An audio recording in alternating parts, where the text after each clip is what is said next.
Louvado seja nosso Senhor Jesus Cristo, que para sempre seja louvado. Mais um café expresso. Olá, meus irmãos, minhas irmãs que acompanham o Café Católico. Acompanhemos este momento de encontro. Tenhamos sempre os olhos fixos no Senhor, como nos recorda a liturgia da Igreja. Animai-vos uns aos outros, dia após dia, enquanto ainda se disser hoje.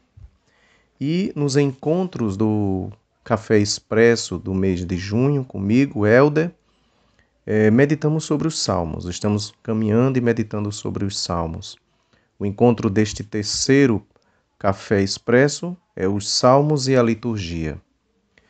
Recordamos que vou falar um pouquinho da liturgia de forma breve e depois os salmos inseridos na liturgia.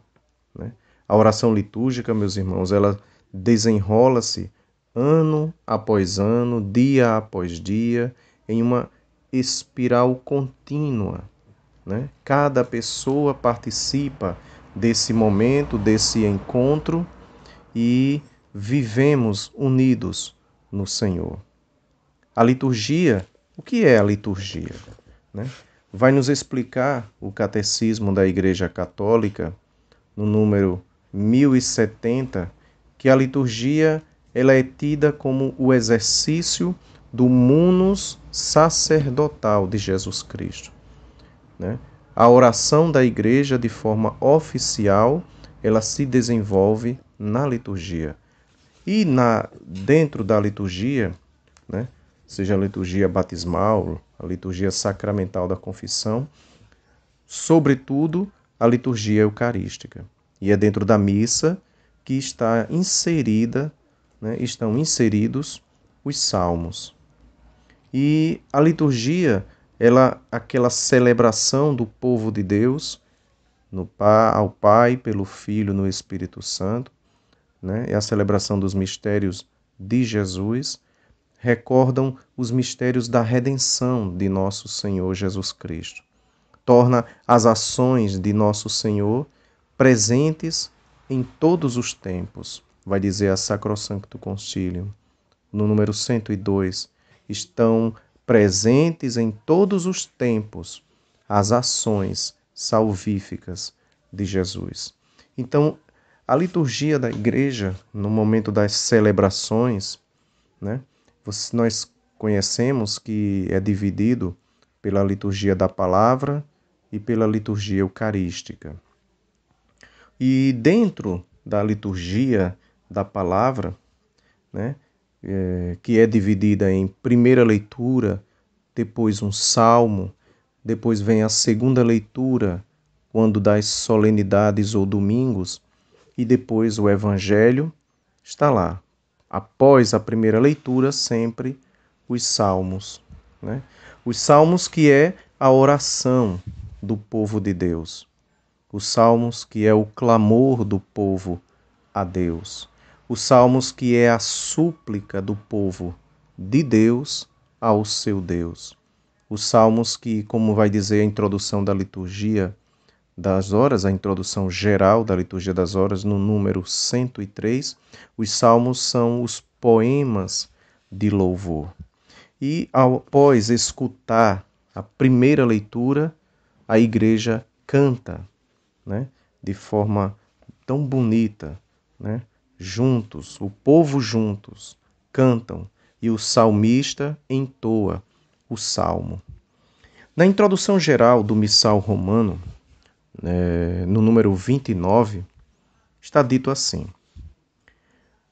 quando se leem as Sagradas Escrituras na igreja, o próprio Deus fala a seu povo.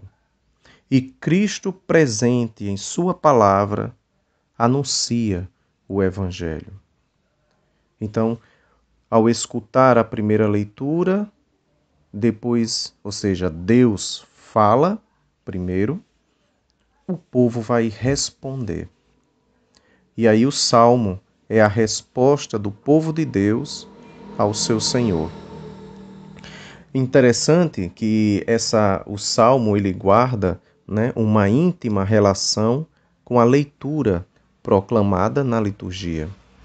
Por exemplo, nesse primeiro, né, nesse domingo que passou, né, o 11º domingo do tempo comum deste ano B, a primeira leitura foi tirada do livro do profeta Ezequiel.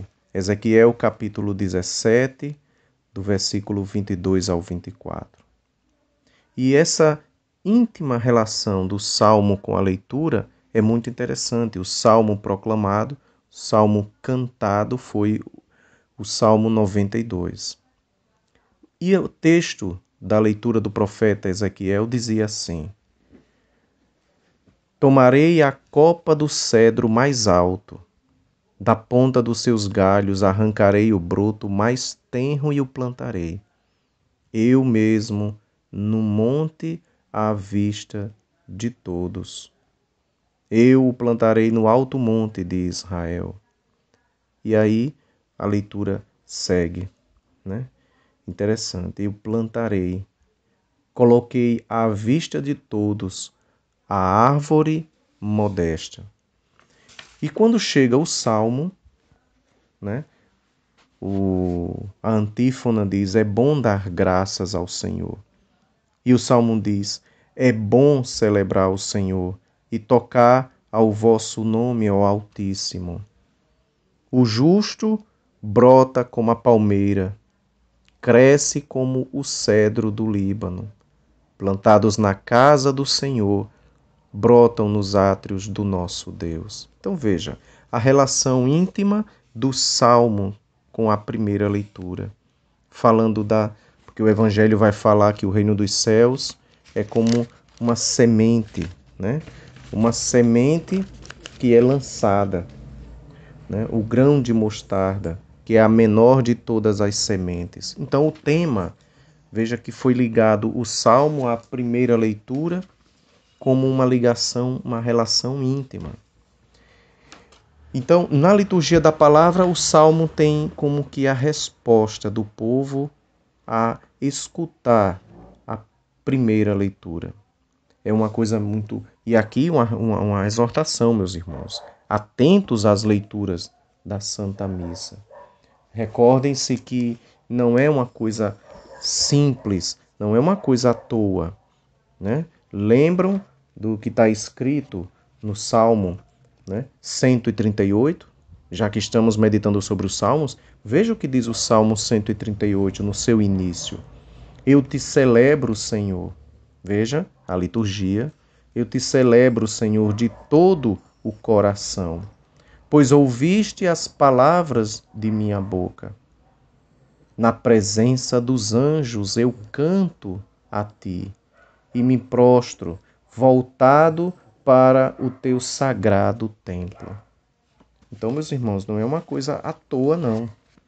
A liturgia é para ser vivida e celebrada com todo respeito, com toda atenção, né? Com a participação, vai dizer o Concílio Vaticano II, que foi tão mal interpretado, uma participação ativa, um coração ativo, né? Uma participação viva, real. Antigamente, falar em Concílio Vaticano II, antes do Concílio Vaticano II, os salmos, eles eram conhecidos como gradual. Era gradual, né, ou trato, né, como vem no latim, o tractus. É gradual, né, do latim gradualis, era porque quem cantava o salmo cantava um degrau abaixo de quem fazia a primeira leitura, né? E o salmista, cantando o salmo, vai falar em nome da igreja. O salmo, que é o fundamento da oração cristã.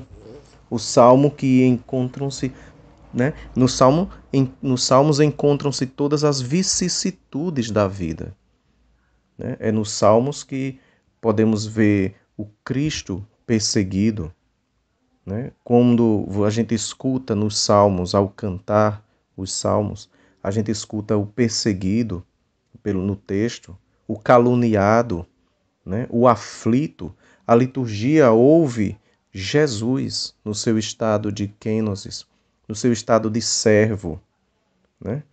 O livro profético dos Salmos é do Antigo Testamento, é profecia. O livro dos Salmos é também messiânico, porque fala de Jesus. No último encontro, né, falaremos de Jesus e os Salmos. E aqui tem uma questão interessante. Vejam bem. Santo Agostinho diz assim: o Salmo é a voz do Cristo total. É a voz do Cristo total, cabeça e corpo. É o Christus totus, é o Cristo total. Então, a voz que se ouve no Salmo, né, é da igreja, é do fiel, né, é o Cristo todo, todo. Né? O Cristo cabeça, como vai dizer São Paulo na carta aos Colossenses, no capítulo 1, versículo 18, né? Cristo é a cabeça da igreja. Cristo é a cabeça e a igreja é o seu corpo. Então, o Cristo todo, ao escutarmos os salmos, é o Cristo todo quem reza. E aqui uma coisa curiosa. Muitas vezes no salmo nós vamos ver de baixo para cima, quer dizer, o Cristo para o Pai. Às vezes é a voz de Cristo para o Pai. Nesse estado de servidão, né? Quando vemos um salmo onde o Cristo, o salmista fala e o personagem ele é caluniado, justo aflito, é o Cristo no estado de servidão, de servo. E São Paulo vai dizer, ele tinha a condição de servo, ele tinha a condição divina e não considerou o ser igual a Deus como algo a que se apegar ciosamente, mas esvaziou-se a si mesmo e assumiu a condição de servo. Então, na liturgia, a gente vai ver essa condição de servo de Jesus. Mas também, e aqui é como que a voz, né? É vox Christi ad Patrem, a voz de Cristo ao Pai. Mas também um outro momento, um outro modo, é de cima para baixo, que é a voz da igreja ao Cristo, né? A voz da igreja para o Cristo. Cristo fala, né? E a igreja também fala, pedindo ajuda ao seu Senhor, né? Então é interessante esse modo de ver. Muitas vezes na liturgia a gente vai ver os salmos se referindo, Deus falando. Outros momentos você vai ver os salmos, né? A igreja suplicando, a igreja até se dirigindo a criaturas, né? Obras do Senhor, bendizei ao Senhor. Então, os salmos têm as várias maneiras também de salmodiar, né? Não vamos perder esse momento de quando ouvir os salmos, não perder de vista essa parte, né? Essa parte da liturgia tão importante. Respondamos a resposta. E as várias maneiras de salmodiar, existem a forma direta e a nossa, que é tão comum, que é a forma responsorial, em que o salmista ele canta, né? E a assembleia ela responde com o refrão, a antífona. Então, meus irmãos, fiquemos por enquanto com estas palavras a respeito dos salmos. Recordo que na liturgia os salmos têm um papel importantíssimo. E como se fala de liturgia, é bom lembrar. Recordem que não se pode trocar o salmo, que é palavra de Deus, né? É a palavra de Deus, não se pode trocá-lo por cânticos espirituais. Não se pode trocá-los por cânticos espirituais. Deve ser respeitado e mantido o salmo, porque o salmo não é um texto, mas sim é um texto assim humano, é palavra de Deus. Então não pode ser trocado por um cântico criado por homens, né? Que o Senhor, né, possa nos abençoar No próximo encontro, meditaremos Jesus e os Salmos. Que o Senhor possa nos abençoar, que o Senhor possa nos livrar de todo mal, que o Senhor possa nos conduzir à vida eterna. A Ele a glória pelos séculos dos séculos. Amém.